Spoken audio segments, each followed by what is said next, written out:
Alright, hi everybody. So today's second video of the day is going to be a review of the first season of iZombie. Just a quick thing, I am not a big fan of zombies. I don't like zombies.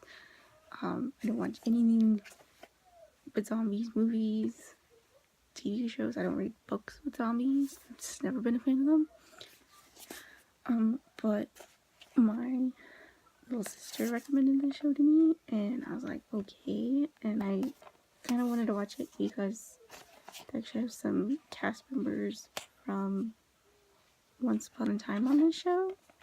I kind of wanted to check it out because of them. And I ended up really enjoying it. It's actually quite funny. It is just a little bit bloody. It's not like super violent or anything. Like I'm sure other zombie things are. It's actually not even as violent as some vampire shows I've watched.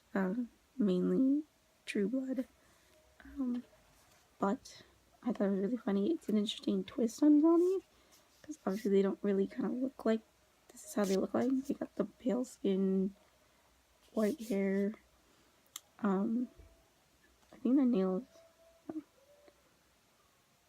I don't know if their eye color changes too, or if that's just her eye color. I think their eyes change too. And when they eat the brains, they get like the personality and like memories and things like that from the person, which is interesting because I don't think that's ever been done before, really, as far as I know. I think this is also based on a comic. Yes. Right here it says DC Entertainment's Vertigo Imagine iZombie imprint. Oops. This is based on, I guess there's a comic book series by Vertigo called iZombie, and this is by the people who did Veronica Mars. But it has Rose McIver, who is, I think that's how you say her last name. She was Tinkerbell in Once Upon a Time, and now she plays the main character, Olivia Moore. And it also has David Anders, who I had the very pleasure to meet at Phoenix Comic Con last year. He plays a character called Blaine, and he was Dr. Frankenstein / Dr. Whale in Once Upon a Time. So they're the two Once Upon a Time actors. They actually even had like that guy that played Mr. Smee as one of the murder victims. So she played, her name is Olivia Moore. She gets turned into a zombie at a party, and she quits her job as a doctor and works at the morgue because she can get access to brains without having to kill people because they're already coming to her dead. And she uses she calls them her visions, the memories, to solve these people's murders, and she works with the Seattle Police Department. Where is he? This is the cop she usually works with. This is her boss at the morgue. I think he's really funny. I really love him. This guy right here is her ex-fiance. I thought this show was very funny. I think it has a lot of heart for something about zombies. I thought it was a unique twist, and it's not as gory as I thought it was going to be, so that was a plus for me. I do watch True Blood, so, I mean, True Blood I think is worse than this, in terms of the gore and the violence, but as you notice, I tend to not watch True Blood that much, like, rewatch it anymore, so I could rewatch this one. I think it's really good, and I really like the characters, and again, the acting is really good in the show as well. She's actually from, I believe, New Zealand, and her American accent is spot on. It's really good. You can't tell, like, you know, sometimes actors, they'll slip in their accents. She hasn't so far. She maintains it very well, and I really enjoy that, because I do think it's quite hard to keep an accent going, particularly one that's not your own. Let's see. Oh, they had, I don't know if you guys watched the show Merlin. One of the zombies, like, she kind of has a little zombie romance. he played King Arthur in that show, and he was like a zombie in this one, and I really liked him. I thought I kind of wanted him to stay around a little longer. Maybe they just didn't want to do a love triangle type of thing, or maybe the character dies in the comics, so maybe they're following the comic a little more. I'm not sure. I haven't read the comic. But this show is very enjoyable. I really like it. I'm trying to think what episode I like the most. Let's see. I had to pull out the it's not very long. It's only 13 episodes for each season. No. Season 2 has 19 actually, but this season has 13 episodes, so it's not a very long season. It's about as long as some of the British shows usually. Like Doctor Who, their seasons tend to last 13 episodes.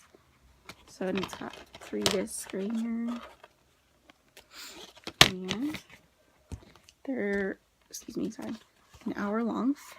I'm trying to think which one my favorite episode was. I think I kind of really like all of them. I don't have a personal favorite.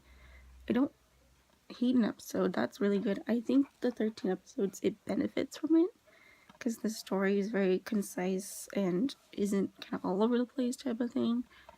I think, the people in charge really picked a good number to focus on, because I think if they lengthened it out to like 22 or something, they probably would have had like just a couple of things that are kind of filler episodes, where they don't really focus on the main plot of the story.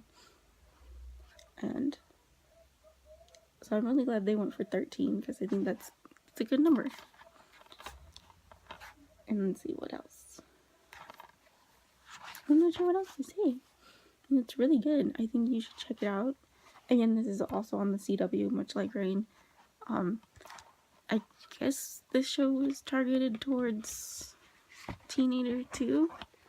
I think for sure adults can enjoy this, particularly people that might not like zombies, like me.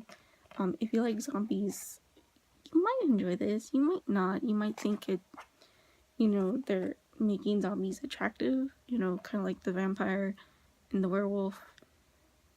I know a lot of people didn't like that, they became like sex symbols type of thing, because they wanted their vampires and werewolves to be monsters, same as zombies.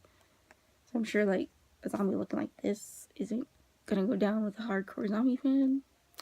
I really like it. Of course, you might remember in some of my earlier videos, like I said, I mentioned True Blood. The vampires in that show are, attractive. They're not like ugly looking or they're not like Nosferatu type of thing. But I do think if you're a hardcore zombie fan, you might not like this show. Particularly if you like your zombies kind of gory. Because this isn't that gory. I mean, there is blood and stuff, but I think the focus is definitely on the characters and on like the plot of trying to solve how the zombie outbreak started and trying to find a cure. He's working on it, this guy Ravi. I actually think these two are my favorite characters in the show right here. I really enjoy them, and I enjoy their relationship. I love the friendship. I'm so glad that so far they haven't had Ravi develop feelings for Olivia. That's great, or her for him, because I feel like there's a lack of male and female friendships out there. Of course, now it's becoming even just in general, like friendships and shows are starting to be shipped romantically anyways. So it's like, oh, come on guys, what about friends? You guys need friends. So I'm really glad that, they're just friends. Thank you. Like, I mean, if you do ship them, whatever, but I like them just as friends.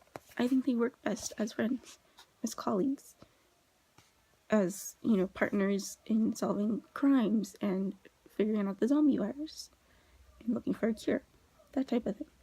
So yeah, and I really like David Anders right here as the villain. I thought he was really good. He plays villain very well. I kind of wish they did more with him as Dr. Frankenstein on Once Upon a Time. Sorry. But I think he gets the shine really here. He ends up creating like a lot of zombies and this butcher shop where they harvest brains for the zombies of Seattle. That's totally different too. Like, you know, there's not anything like that. The zombies it's usually like this post-apocalyptic type of world where the zombies have overtaken and people are on the run. This is kind of like they're kind of cohabiting with humans. It's very much like the vampires in True Blood. Of course, in the beginning they're secret. I guess towards the end my sister told me that they come out, you know what I mean? They reveal themselves and they drink like yogurt tubes with brains in it or something like that. I'm not sure. I guess I have to finish watching. I really enjoyed this show. I'm so glad I picked it up. I highly recommend it. If I had to pick out of the 2 CW shows I've watched, I would say probably go with this one more than this one to watch. Particularly if you're just not a fan of historical things, then this probably wouldn't be for you. I think more people will enjoy this one than Reign. That's just my opinion. I really liked it. I think it's one of my new favorite shows now. I can't wait to watch the rest of the seasons. I do have 2 and 3. 4 I think is going to start this week. I don't know if I can watch it live. I'm going to see if I can. I might have to go in the back room and watch it on the TV back there, but whatever works. So yeah, I will see you in my next review. I'm going to do a book review. I haven't done one in forever. I know. It's going to be on the book Unhooked by Lisa Maxwell. And I will see you then. Bye.